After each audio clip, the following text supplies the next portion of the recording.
mwenye ulemavu ana haki sawa na wengine. Tena mtoto mwenye ulemavu ana haki sawa na wengine.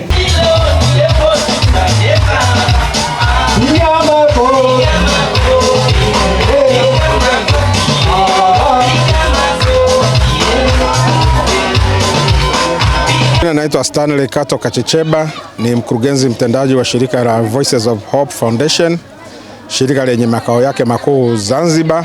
Tangu jana na leo tumekutana na makundi mbalimbali na yote yameonekana kuwa na shauku ya kupata msaada mbalimbali, na kwa hiyo tunaona kwa kila ambacho tumefanya leo, kikiwemo mjadala ambao umeibua mambo mengi, lakini hata kutoa vifaa saidizi kama tulivyoweza kuviainisha hapo awali vitachochea ujifunzaji. Tunaamini kabisa kutokana na tafiti zilizopo kwamba akili nzuri inategemea utimamu wa mwili. Kwa hiyo tunapotoa vifaa vya michezo kama mipira, maana yake tunajenga fiziki ya mtoto ambao mwisho wa siku inamfanya mtoto awe na akili timamu. Kwa hiyo na tunavyoelewa watoto wote wanajifunza kupitia michezo. Kwa hiyo tunapohamasisha michezo mashuleni, si kwamba tunatengeneza ajira za baadaye tu, lakini pia tunapunguza magonjwa na tunahakikisha tunaboresha afya za watoto tayari kwa kujifunza. Kwa majina naitwa Alisida Kamugisha, mkurugenzi wa shirika la lisiokuwa la kiserikali Community Transformation Alliance.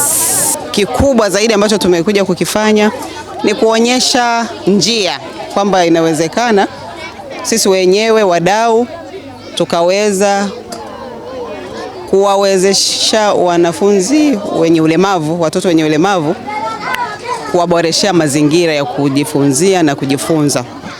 Tumetoa magodoro 10, tukatoa mipira 8 mizuri tu, tukatoa mipira midogo yenye maua kwa watoto wenye ulemavu ambao ni wadogo, tukatoa mafuta ya watoto wenye uarubino kwa ajili ya ngozi, lakini pia tukatoa mikeka kama ulivyoiona.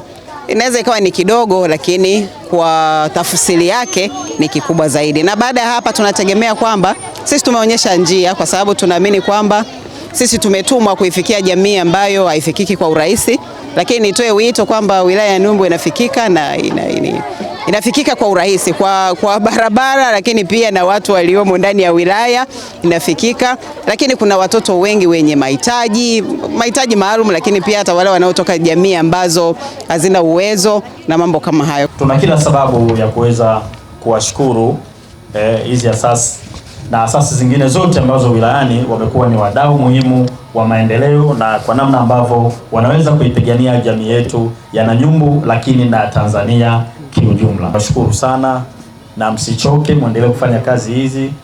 Tunajua kama mlivyotuelezea hapa tuna changamoto nyingi. Zamani uwepo wa hizi NGO zilikuwa zinapata misaada na nyewe kutoka nje, lakini kwa kweli niseme tu mimi mwenyewe mambo ambayo umezungumza hapa kwa kweli yamenigusa sana, hasa kwa upande wa kuwasaidia watu ambao wana changamoto, ikiwemo watoto ambao unakuta wana uwezo mzuri darasani, anashindwa kwenda mbele ni kwa sababu tu ya uwezo, lakini nyinyi pale ambapo watoto wamekwama, basi na nyinyi mmekuwa msaada ili kuona na jinsi gani ambavyo mtoto mnaweza kumsogeza mbele. Tunawashukuru, mmeonyesha mfano mzuri, lakini sasa tunaomba jamii, viongozi wa dini, ndugu wananchi, pia kwa namna nyingine pia tuwe na moyo wa kuweza kusaidia watu wenye uhitaji maalum, kwani hatupaswi kuwakatia tamaa wa watu.